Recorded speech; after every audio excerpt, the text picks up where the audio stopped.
Bien-aimés dans le Seigneur, bonsoir. Bienvenue à notre émission 30 minutes avec le Christ. Je suis debout ce matin par sa grâce.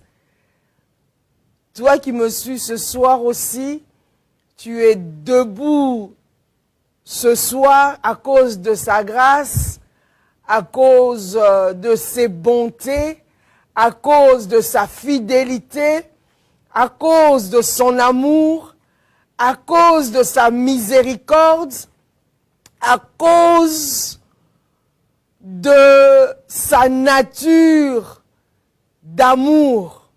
Nous sommes reconnaissants ce soir, nous sommes dans la joie, nos cœurs débordent de joie, nos cœurs débordent d'allégresse. Parce que celui qui est mort pour nous à la croix, qui a versé son sang pour nous à la croix, le Christ, il est assis à la droite du Père comme étant notre intercesseur. Lorsque nous sommes fatigués, lui, il intercède pour nous. Jour et nuit dans l'éternité, là-bas dans l'éternité, il n'y a pas une montre. Dans l'éternité, il intercède, il est notre intercesseur parfait. Nous bénissons le Seigneur ce soir, nous lui disons merci, merci Jésus, merci parce que tu nous as donné une nouvelle, une très belle robe, ton identité. Nous sommes revêtus de l'identité de Christ, nous avons la nature de Christ en nous. Il est mort pour nous, notre grand frère. Il est le premier-né d'entre les morts. Nous l'acclamons ce soir. Nous lui disons simplement merci. Nous l'exaltons. Il y a eu des combats par-ci, par-là. Il y a eu des attaques. Mais il nous a sortis victorieux. Il a mis dans nos cœurs la joie. Il a mis sur nos lèvres le sourire. Il a mis dans nos cœurs la paix. La Bible déclare, c'est dans le calme et le silence que sera votre force. Nous bénissons le Seigneur ce soir, bien-aimés. C'est déjà toute une prière ce que je viens de faire en ce moment. J'aimerais ce soir rendre grâce à Dieu pour le visionnaire, n'est-ce pas, de cette belle vision de la radio-télé La Foi en Jésus, ainsi que toute sa famille, son épouse également, Papa l'État. Sans oublier, n'est-ce pas, mon tendre époux, l'archevêque Mian-Léon, qui est actuellement en Côte d'Ivoire. Je bénis vous qui me suivez ce soir, tous mes fils et filles spirituels dans la foi, ainsi que mes enfants, n'est-ce pas, biologiques. Je suis dans la joie d'être là ce soir, afin que nous continuions, n'est-ce pas, notre thématique que nous avons commencé il y a 3 semaines passées. Le thème que nous avons déjà commencé est simplement marcher en nouveauté de vie. Marcher en nouveauté de vie. Je vous suggère simplement d'aller sur le compte de la radio-télé La Foi en Jésus, en sigle RTFJ. Si vous allez sur YouTube, vous trouverez la première partie, la deuxième partie et la troisième partie. Et ce soir, nous allons encore plus loin, en profondeur, avec la 4e partie de ce thème. Saint-Esprit prend le contrôle, n'est-ce pas, de toute chose, que je me taise et que je reste dans ma zone de grâce, que je ne sorte pas dans ma zone de grâce, que je reste dans ce pourquoi tu m'as appelé sur cette terre, ce pourquoi tu m'as appelé sur cette terre, ce que je dois dire ce soir, que je reste dans ma zone de grâce. Au nom de Jésus, j'ai ainsi prié. Amen. Voilà. J'aimerais simplement dire, pour continuer la 4e partie, il s'agit simplement, n'est-ce pas, de notre thème, marcher en nouveauté de vie. Nous étions en train de parler d'un exemple bien spécifique dans Luc 15, versets 11 à 32. Il s'agit simplement de l'histoire ou carrément de la parabole du fils prodigue. Je vais récapituler un peu, enfin parler en quelques mots ou en quelques phrases de ce thème, n'est-ce pas, du fils prodigue. La semaine passée, j'ai parlé de la robe.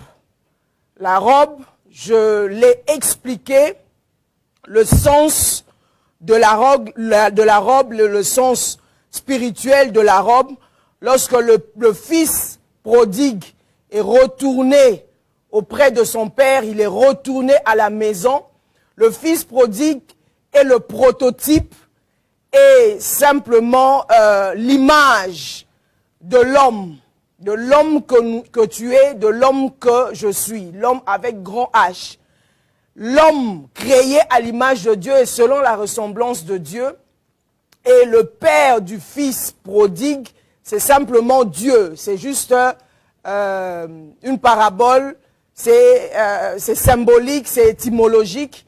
Voilà, mais au vrai sens spirituel, la quintessence ou carrément l'essence de Luc 15, versets 11 à 32, nous parle de l'amour du Père, le retour du Fils à la maison, le retour du Fils à la source, le retour du Fils auprès de Abba, le Créateur, notre Père, Papa.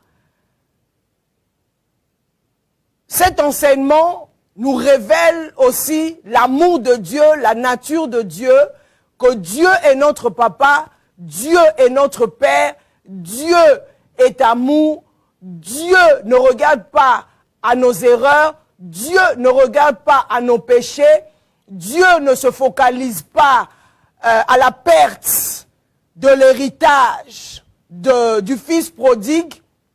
Il a quitté, il a demandé à son père son héritage, il est parti et en partant là où il était parti, c'est-à-dire il avait quitté la source pour aller ailleurs où il a gaspillé, dilapidé, dépensé totalement son héritage.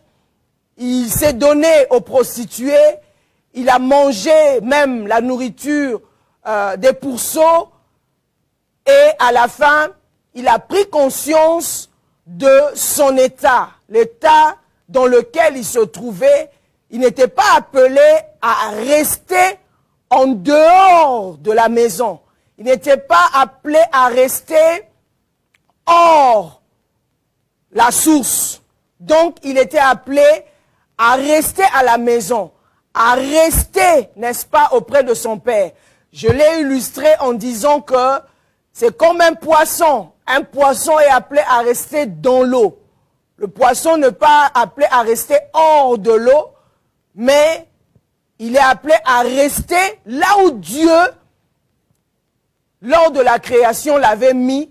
C'était, n'est-ce pas, dans l'eau. C'est son milieu, c'est son environnement. S'il doit vivre, il doit rester dans l'eau. C'est pareil avec l'homme. L'homme, il est créé à l'image de Dieu, selon la ressemblance de Dieu. Adam, il était appelé à rester dans le jardin d'Éden, suivre les directives de Dieu, parce que Dieu venait chaque soir pour communiquer avec l'homme, pour avoir les instructions, pour lui donner les instructions, pour que l'homme puisse avoir les instructions de Dieu. Voilà, c'est comme ça que Dieu avait établi son plan, que l'homme devait être dans le jardin d'Éden. Rester là. Mais c'est à cause du péché, l'homme a été chassé. J'ai encore dit que l'homme, Dieu a mis en l'homme la semence de l'abondance. Parce que notre Dieu, sa nature est l'abondance. La Bible déclare, Jésus dit, il est venu afin que les brebis aient la vie et qu'elle l'ait en abondance. Jean 10, 10. Et la Bible nous dit encore que le diable ne vient que pour dérober, détruire, tuer. C'est toujours dans Jean 10, 10. Mais Christ est venu afin que les brebis aient la vie et qu'elle l'ait en abondance. Je paraphrase. Voilà. Donc, c'est une mentalité de notre royaume. Vu que le fils prodigue avait quitté la maison, il était hors de la maison, il était en dehors de la maison, en dehors de ses origines, il avait tout lapidé, mais la semence de l'abondance qui était en lui, criait en lui, que ce n'est pas ta place. Donc, il y a eu un mouvement intérieur. La repentance a crié au fin fond du fils prodigue.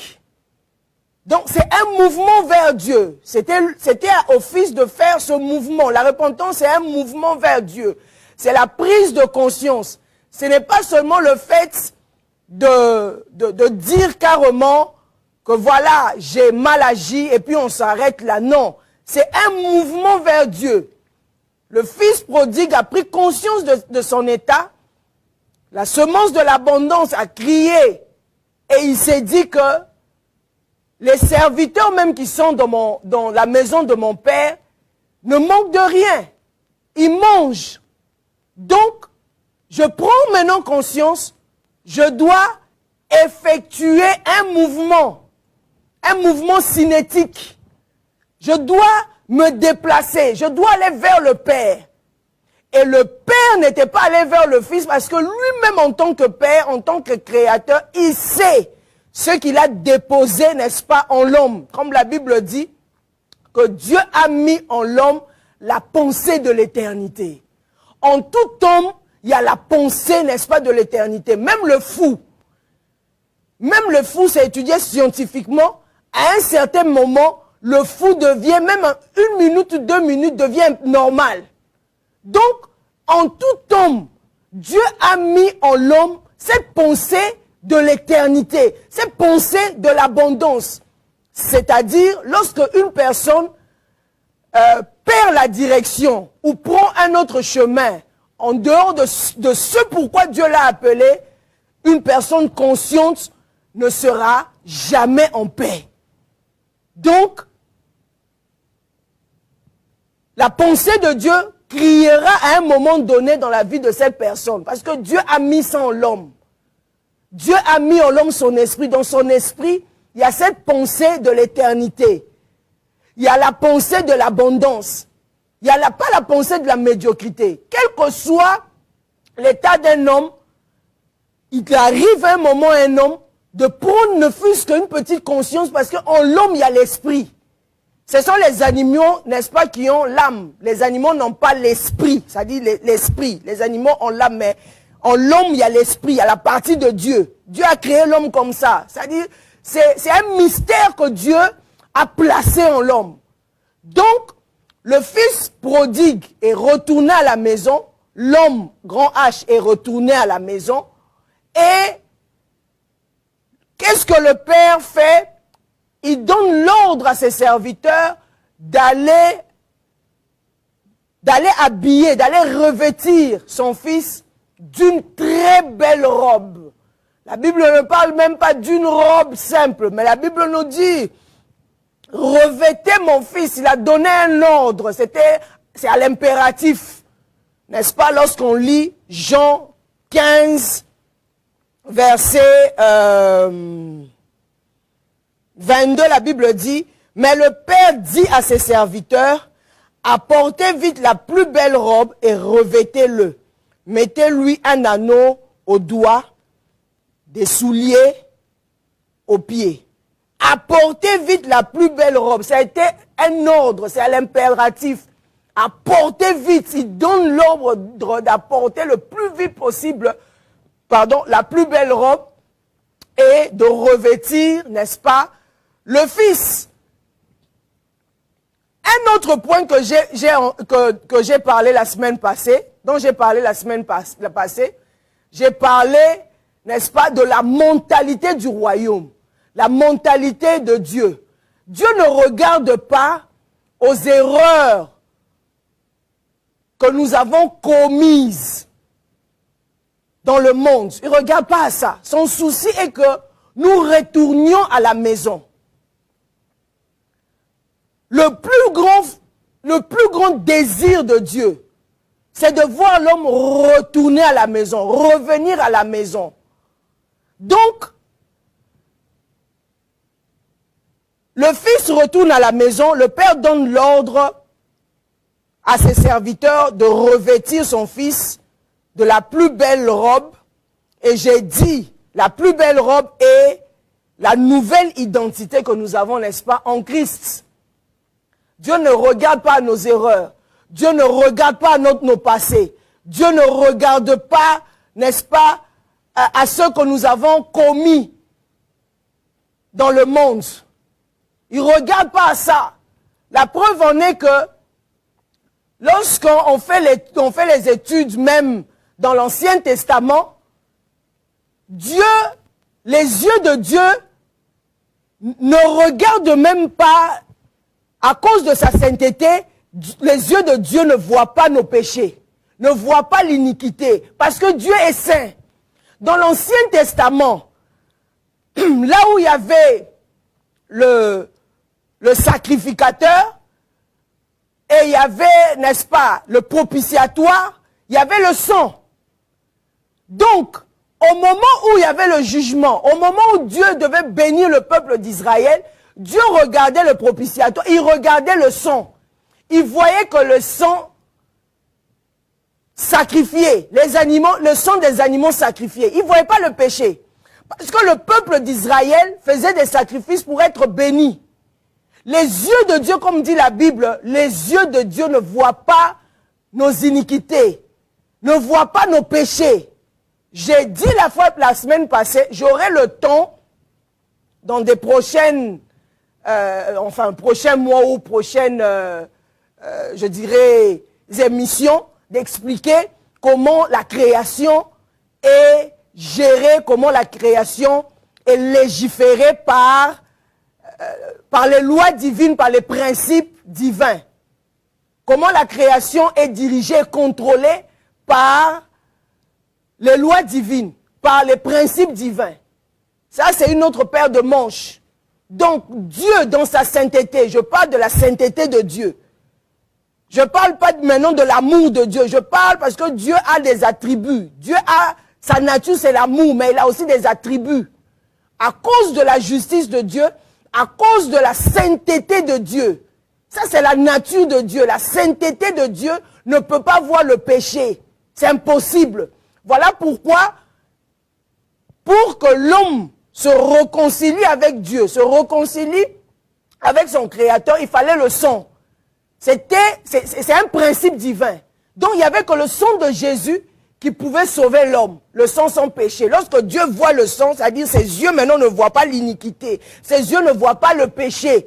Donc, le sang de Jésus, l'œuvre de la croix, l'œuvre salvatrice, la rédemption avait satisfait totalement les exigences de Dieu. Voilà pourquoi nous sommes sauvés. Voilà pourquoi le Père maintenant donne l'ordre. Ça, c'est juste une préfiguration. Il donne l'ordre maintenant aux serviteurs de revêtir le Fils d'une belle robe qui est le symbole, n'est-ce pas, de l'identité de Christ. Ce que Christ a fait pour nous à la croix, on a l'identité de Christ. C'est-à-dire, lorsque Dieu nous voit, nous sommes revêtus de Christ. Nous sommes revêtus de la justice de Dieu. Nous sommes, n'est-ce pas, revêtus de Christ. Donc, il y a un changement de statut.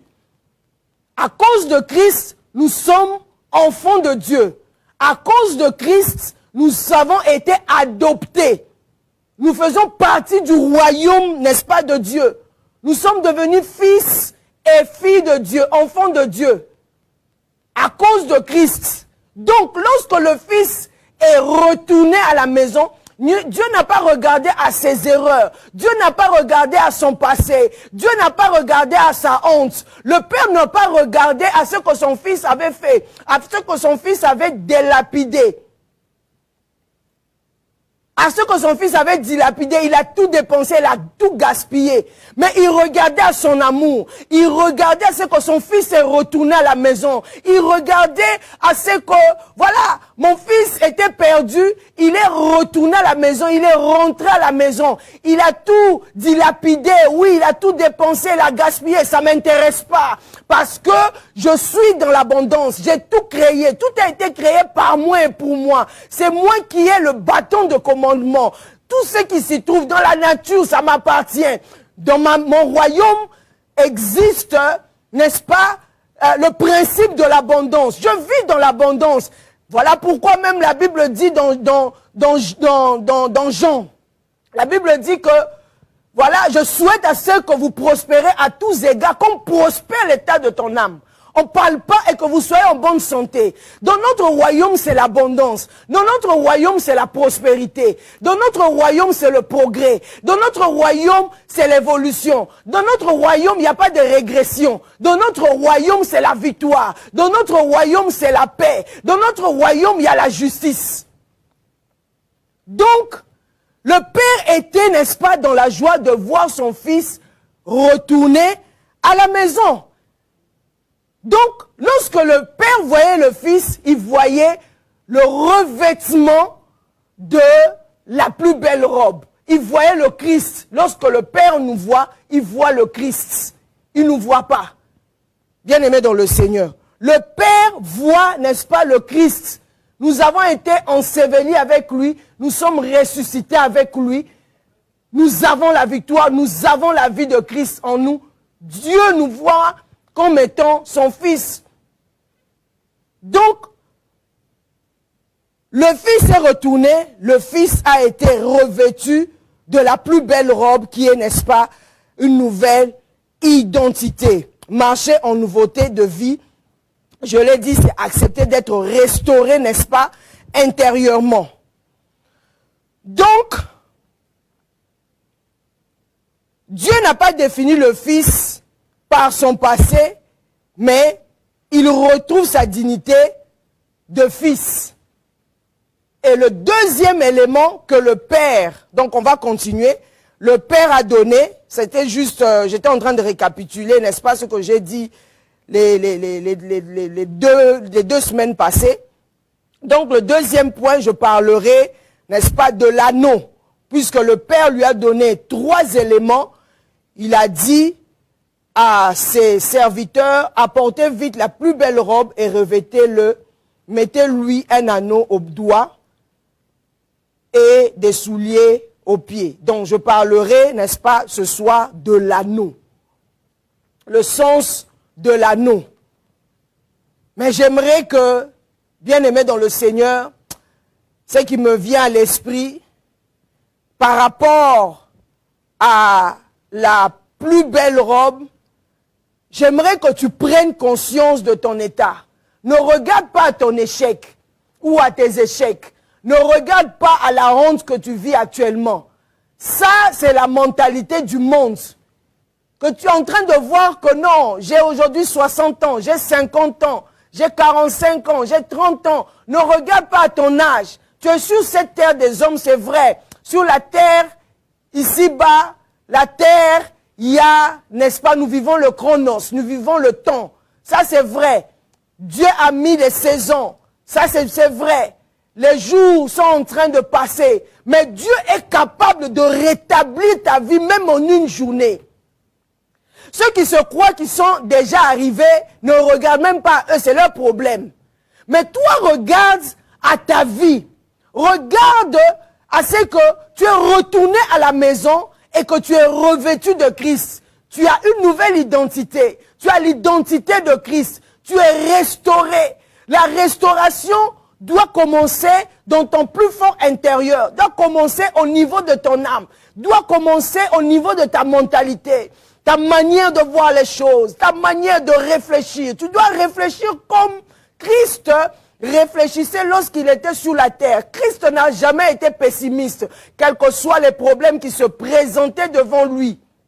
Il relevait le défi Et il disait tout le temps, ta foi t'a sauvé. Tout dépendait de l'homme. Ça dépendait de la foi de l'homme. Ça dépend de ceux qui ont en toi. Si tu veux voir un changement extraordinaire, tu veux voir, n'est-ce pas, la vie de Dieu en toi se manifester, la vie de Dieu en toi, répondre à ta prière, bien-aimé dans le Seigneur, il faudrait que tu changes de mentalité. Il faudrait que ta foi coule. Il faudrait que ta foi parle. Parce que le ciel ne répond qu'à la foi. Il n'y a pas un autre langage, il n'y a pas un autre élément qui peut répondre, n'est-ce pas, aux exigences des principes divins. Il n'y a que la foi. Bien-aimé dans le Seigneur. La Bible me dit dans Osée 2, verset 16, « Je la conduirai au désert, je parlerai à son cœur. » Bien-aimé, le fils prodigue était sorti de la maison. Il est parti manger avec les pourceaux. Il a mangé la nourriture des pourceaux. Il a vécu avec les prostituées. Il a dépensé son héritage. Il n'avait plus rien. Il avait tout gaspillé. Il avait tout dilapidé. Mais maintenant, la Bible me dit que je la conduirai au désert, je parlerai à son cœur. C'est-à-dire, Dieu maintenant prend le temps de parler à ton cœur, là où tu es en ce moment. Là où tu es assis en train de me suivre ce soir.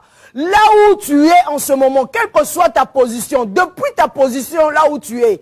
Si tu es dans ton salon, si tu es dans ta voiture en train de me suivre, j'aimerais te dire, mets bas la terre, arrête tout genre d'inquiétude.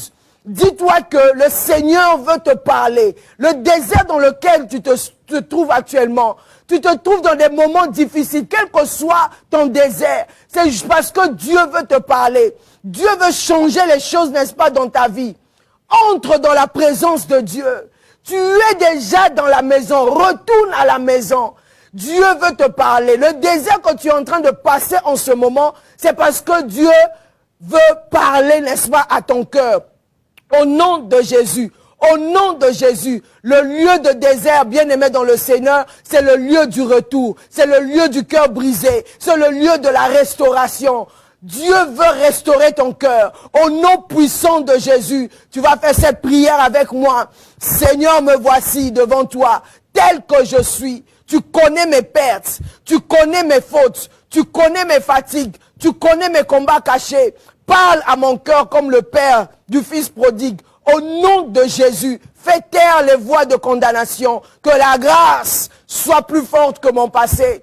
Au nom de Jésus, la honte n'est plus pour moi. Au nom de Jésus, si tu as regardé dignement le Fils prodigue, tu as regardé à la robe, tu n'as pas regardé à son passé, tu n'as pas regardé à ce qu'il avait dilapidé, tu as donné l'ordre au serviteur d'aller le revêtir d'une plus belle robe. Père, j'ai l'identité de Christ. Quel que soit le désert dans lequel je passe en ce moment, au nom puissant de Jésus, parle à mon cœur, comme le Père du Fils prodigue. Au nom de Jésus, fais taire les voix de condamnation. Fais taire ce que les gens sont en train de dire. J'étais dans le monde, j'ai tout dilapidé. J'étais dans la richesse, j'ai tout gaspillé. Tu m'as donné les dons et les talents. Je m'étais livré aux prostituées. Ce soir, au nom de Jésus, fais taire les voix de condamnation. Mon monde spirituel est saturé parce que le monde me condamne, parce que mon milieu me condamne, parce que ma famille me condamne, parce que mes frères me condamnent. Voici l'aîné que tu nous avais donné. Tu lui as donné, Dieu lui a donné la richesse. Maintenant, il n'a plus rien. Maintenant, il n'a plus rien. Mais toi, tu es le Dieu tout-puissant, le Dieu qui restaure, le Dieu qui rétablit, le Dieu qui guérit, le Dieu qui change, le Dieu qui réanime, le Dieu qui redonne, le Dieu qui rétablit, le Dieu qui change de position. Au nom de Jésus, je prends l'engagement de changer la direction. Au nom de Jésus, ô Père, car ta parole déclare, je la conduirai au désert, je parlerai à son cœur. Tu parles à mon cœur. Au nom de Jésus, que ta grâce soit plus forte que mon passé, que ta grâce soit plus forte que mon passé.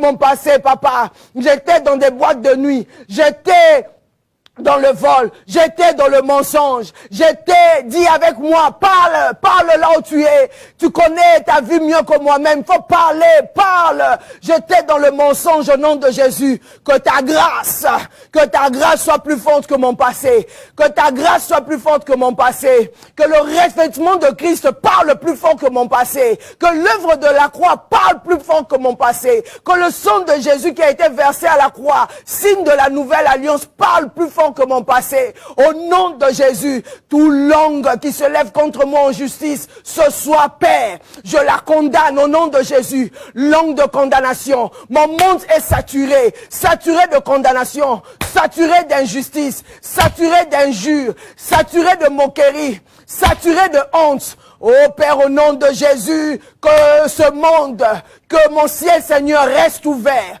Au nom de Jésus, parce que tu m'as dit une seule chose, que je suis revêtu de la plus belle robe au nom de Jésus, que ma mentalité change au nom de Jésus. Saint-Esprit, travaille mon cœur, travaille ma personne, travaille mon homme intérieur, que je change de mentalité, que la puissance du Saint-Esprit puisse travailler mon intérieur, puisse travailler mon cœur. Au nom puissant de Jésus, nous avons ainsi prié. Amen. Voilà, nous continuons. Donc, je parlais de l'anneau. Bien-aimé dans le Seigneur, le Père donne l'ordre au serviteur. Il dit, apportez vite la plus belle robe et revêtez-le. Mettez-lui un anneau au doigt. Il donne l'ordre de mettre, n'est-ce pas, l'anneau au doigt. Il a donné l'ordre, n'est-ce pas, de mettre l'anneau au doigt. Mais j'aimerais premièrement parler de l'anneau. L'anneau, c'est quoi exactement? Pourquoi le Père, quel a été son but à atteindre? Pourquoi le Père donne l'ordre au serviteur d'apporter l'anneau et de mettre au fils prodigue, cet anneau au doigt? Pourquoi? Le fils est parti, c'est son fils. Il a son ADN. Il a tout. Il a son sang. Il a ses gènes. C'est son père. Il peut retourner à la maison. Et puis bon, ça s'arrête là. Les serviteurs savent que c'est le fils du boss. Mais ça, c'est sur le plan physique. C'est ce que nous, nos yeux voient. Le fils est retourné, c'est ce que les serviteurs ont vu, le fils est retourné. Mais sur le plan spirituel, le fils avait perdu beaucoup de choses. Il avait perdu sa place en tant que fils, sa position en tant que fils, sur le plan spirituel. Comme Adam, lorsque il a transgressé la loi, il a quitté, il n'était plus en communion avec Dieu, Adam était devenu esclave. Mais Dieu pouvait dire, Adam n'a qu'à retourner, c'est moi qui l'ai créé, il a mon esprit, voilà, ça s'arrête là, c'est ma créature, il peut retourner tout doucement, ça n'a rien à voir. Hé, bien-aimé, il faut savoir dans la vie, rien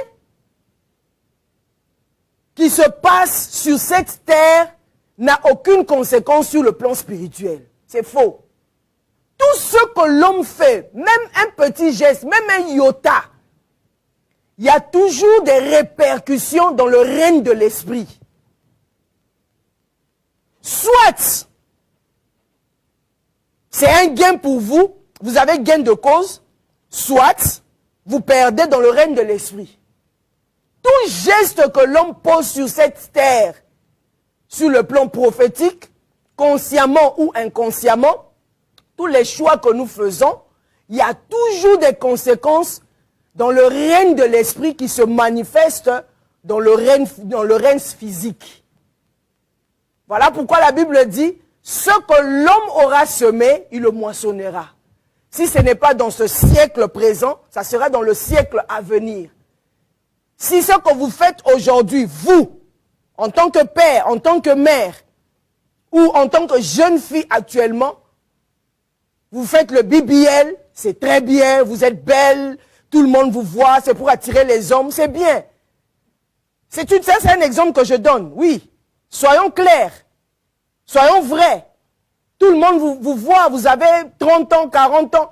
Mais lorsque vous allez atteindre un certain âge, vous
lui donne, n'est-ce pas, l'anneau. Pour attester que celle-là, c'est ma femme, c'est mon épouse. Il y en a d'autres qui doivent être versées, c'est-à-dire dans le règne de l'esprit. Les esprits voient que cet homme est l'épouse, n'est-ce pas, de tel monsieur. Cette femme, n'est-ce pas, est dotée par tel homme. Dans le règne de l'esprit, on voit toutes ces choses dont les esprits voient. Et sur la terre, tout est prouvé. Il y a les éléments qui prouvent que, voilà, que la femme en question a été dotée et que les parents ont accepté de donner la main de leur fille. Le père a accepté de donner la main de leur fille. Donc, le père lui donne, n'est-ce pas, l'anneau. Il donne l'anneau, n'est-ce pas, à son fils. Il dit, mettez-lui un anneau au doigt. Luc 15, verset 22. Cet anneau n'est pas un simple bijou. Ce n'est pas un simple bijou. On voit, oh, c'est un simple bijou. Mon mari m'a épousé. Voilà, on est allé à l'église. Notre alliance a été scellée. Tout. Ce n'est pas le fait que vous mettez cette alliance, ça. Non, c'est pas ça. C'est pas un simple bijou. Parce que dans la culture biblique, l'anneau avait une grande valeur symbolique. C'est, n'est-ce pas, c'est la restauration de l'identité. Le Père vient restaurer l'identité que le Fils avait perdue. Il restaure l'identité, il montre, tu es toujours mon fils. Donc l'anneau représente le retour dans la famille. C'est le symbole de l'autorité, c'est le symbole d'engagement, c'est le symbole de famille. Le retour à la maison. Retour, il fait retour au bercail, il retourne à la maison. Ou il retourne au point initial. Donc, ça atteste dans le règne de l'esprit. Les esprits voient que le Père ne rejette pas l'enfant. Le Père dit que non, tu es toujours mon fils. Donc tu retournes à la maison, j'accepte, gloire à Dieu, voilà. Mais Dieu restaure, le Père restaure l'identité, n'est-ce pas, de ceux qui reviennent à lui. Donc lorsqu'on retourne, Dieu nous restaure. Il nous donne l'autorité. Donc, c'est ça au vrai sens du mot, n'est-ce pas? Le sens de l'anneau, qui est l'autorité, n'est-ce pas, restaurée. Mais j'aimerais souligner quelque chose en disant qu'à l'époque, l'anneau, surtout, il y avait, n'est-ce pas, un sceau qui servait à signer des documents. Donc, il y avait un sceau qui servait à signer le document. Celui qui possédait l'anneau recevait une autorité déléguée. Donc, ça veut dire que le Père redonne au Fils la confiance, l'honneur, une position dans la maison. La confiance, l'honneur, parce que le Fils s'inquiétait. Il se disait, ah, quand je vais retourner auprès de mon Père, que mon Père me traite comme ses serviteurs. Il dit, non, toi tu es mon Fils. Donc je dois différencier. Il faudrait qu'il y ait une différenciation, une distinction entre toi et les serviteurs. Sinon, les serviteurs vont croire que vous êtes dans la même position. Vous n'avez pas la même position, non. Donc, je dois différencier moi-même en tant que père, même si tu as tout dilapidé, tout gaspillé, mais je dois différencier que toi, tu es mon fils. Il faudrait qu'il y ait une différenciation. Il faudrait qu'il y ait une différence. Il faudrait qu'il y ait une démarcation. Donc, le Père démarque. Ça veut dire c'est une manière de faire taire aux gens, à ses serviteurs. Hey, attention, celui-là, c'est mon fils. Donc, le Père redonne donc au Fils la confiance, l'honneur, une position, n'est-ce pas, dans la maison. Donc, Dieu montre que ce n'est pas seulement le fait de pardonner. Donc, j'ai juste pardonné à mon fils, Dieu nous a pardonné. Non. L'anneau symbolise aussi le fait que Dieu nous rétablit, nous redonne notre position que nous avions perdue, nous redonne la domination que nous avions perdue. Jésus est venu sur la terre, il a restauré l'homme, il nous a rétablis, nous a donné la position de fils, enfant de Dieu, la filiation divine.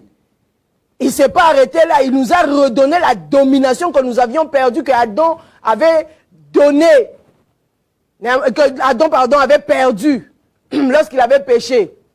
Donc Jésus vient rétablir cette domination que Adam, n'est-ce pas, avait perdu à cause, n'est-ce pas, du péché.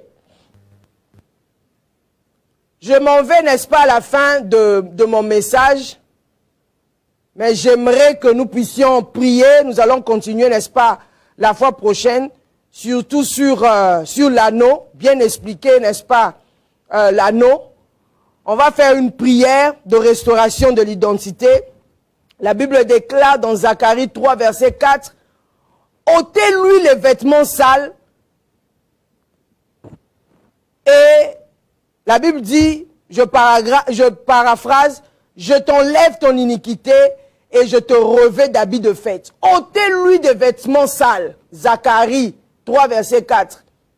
Bien-aimés dans le Seigneur, Dieu a ôté en nous les habits sales. Les habits de honte, les habits de péché, de culpabilité, d'échec, de notre passé. Il a tout ôté. Il nous a revêtus de la plus belle robe, de la nature de Christ.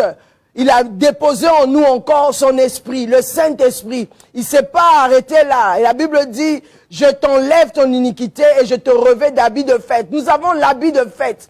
L'habit de fête, la plus belle robe. Bien-aimé dans le Seigneur, cette scène ressemble profondément au fils prodigue. Donc Dieu enlève la honte et redonne l'honneur. Dieu nous a redonné l'honneur. Déclare avec moi, nous allons faire des déclarations prophétiques au nom de Jésus. Seigneur, là où l'ennemi a mis la honte dans ma vie, là où l'ennemi a mis le rejet, là où l'ennemi a mis la culpabilité, là où l'ennemi a mis l'échec, au nom puissant de Jésus, viens restaurer mon identité, restaure mon identité, restaure mon fort intérieur, restaure mon homme intérieur, partout où je passe. Seigneur, ça crie au fin fond de moi, ça crie au plus profond de moi.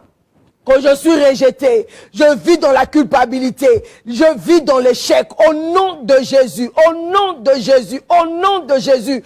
Père, restaure mon identité, parce que Christ à la croix a pris ma honte. Christ à la croix est mort pour moi à la croix. Au nom puissant de Jésus, son vêtement a été déchiré. Sa tunique a été déchirée. Sa tunique en lin a été déchirée. Qui était symbole de la justice. Symbole, oui, Dieu Tout-Puissant, de la sainteté. Ça a été déchiré à cause de moi. Christ a déchiré sa sainteté, a laissé que sa sainteté soit déchirée, son vêtement soit déchiré, afin qu'il accepte le revêtement de ma honte, afin qu'il accepte le revêtement du rejet, afin qu'il accepte le revêtement de la culpabilité, au nom de Jésus. Donc tout ce qui est échec, tout ce qui est rejet, culpabilité, Christ a pris cela à la croix. Au nom de Jésus, je décrète et déclare, au nom de Jésus, je vis la gloire. Mon honneur est restauré. Le Père a restauré ma vie. Au nom de Jésus, en me donnant l'anneau, au nom de Jésus, ma position est restaurée dans la maison. Je suis retourné à la maison. Je ne suis pas comme les serviteurs. Je suis fils de la maison. Je suis fille de la maison. Au nom de Jésus, au nom de Jésus, au nom de Jésus, au nom de Jésus, le Père a remis l'anneau au Fils. Au nom de Jésus, au nom de Jésus. Donc ça veut dire simplement que je ne suis pas abandonné, je ne suis pas oublié, je ne suis pas défini par mes erreurs. Au nom de Jésus, au nom de Jésus, au nom de Jésus, ma domination a été rétablie. Au nom puissant de Jésus. Père, parle à mon cœur. Saint-Esprit, parle à mon cœur. Restaure mon cœur. Restaure mon intérieur. Au nom de Jésus, je reçois à nouveau la dignité. Je reçois à nouveau l'appartenance. Je reçois à nouveau la confiance. Je reçois à nouveau la restauration. Au nom puissant de Jésus. Au nom puissant de Jésus. Au nom puissant de Jésus. Je décrète et déclare que je vis dans l'abondance. Je vis dans l'abondance. Je vis dans l'abondance. Je vis dans l'abondance. Je vis dans l'abondance au nom puissant de Jésus, car la parole de Dieu déclare dans Ésaïe 62 verset 3, tu seras une couronne éclatante dans la main de l'Éternel. Tu seras une couronne éclatante dans la main de l'Éternel. Ésaïe 62 verset 3. Je suis une couronne éclatante dans la main de l'Éternel. Ma vie n'est pas échec. Ma vie n'est pas la honte. Ma vie n'est pas l'humiliation. Ma vie n'est pas la culpabilité.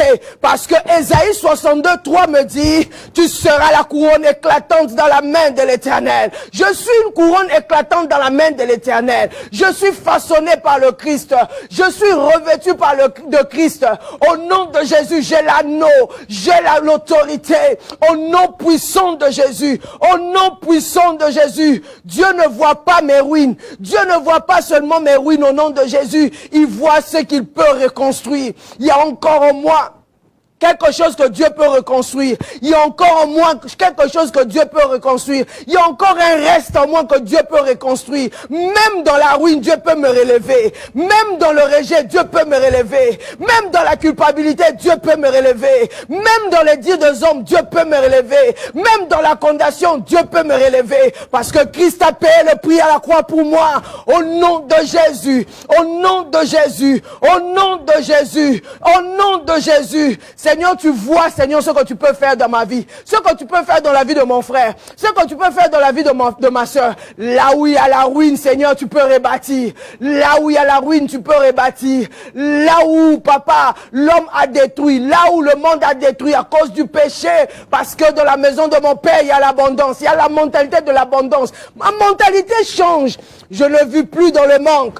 Je vis dans l'abondance. Je vis positivement. L'esprit d'optimisme. Au nom de Jésus, je suis plus une femme négative, un homme négatif, un homme pessimiste. Au nom de Jésus, je marche de progrès en progrès. Car la parole de Dieu déclare que Dieu dit dans sa parole dans Ésaïe, Seigneur, tu veux que ton serviteur prospère, monte encore. Je monte avec toi au nom de Jésus. Je monte avec toi au nom de Jésus. Père, merci.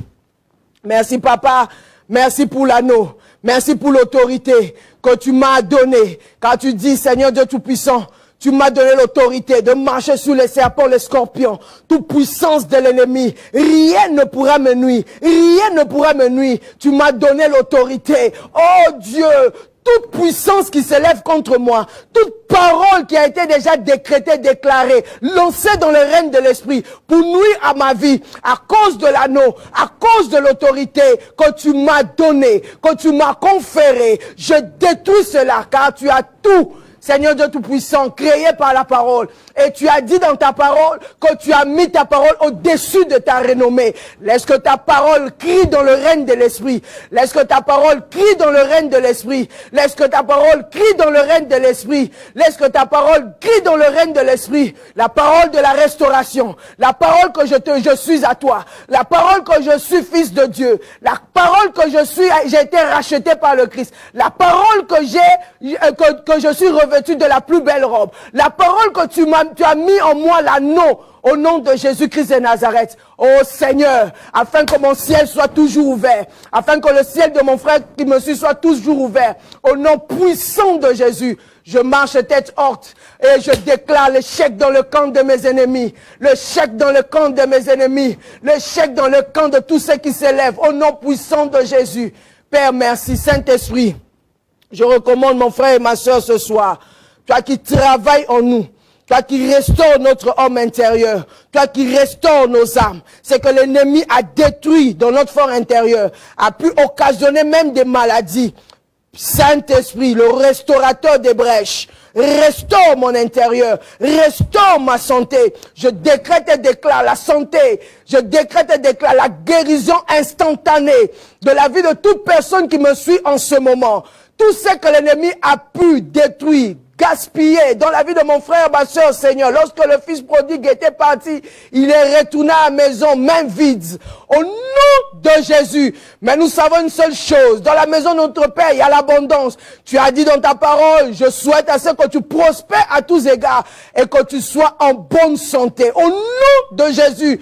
Oui, Père, nous nous attachons à 3 Jean 2. Au nom de Jésus, la restauration mentale, la restauration spirituelle, la restauration au niveau de la santé, la restauration financière, la restauration intellectuelle. Là où il y a manque d'intelligence, je décrète et déclare que tu deviens intelligent. Je décrète et déclare, tu es en bonne santé. Lève-toi et marche.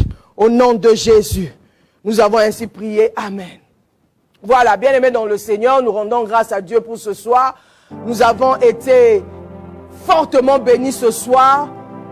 Continue à méditer cette parole, réécoute encore ce message. Ça te fera énormément de bien. Et le Saint-Esprit, ma prière est que le Saint-Esprit agisse son cours encore dans vos vies. Passez une très belle soirée, et que la paix abondante soit votre partage. Au nom de Jésus, j'ai ainsi prié. Amen. Soyez bénis et bonne soirée. Bye bye chez vous, paix et grâce.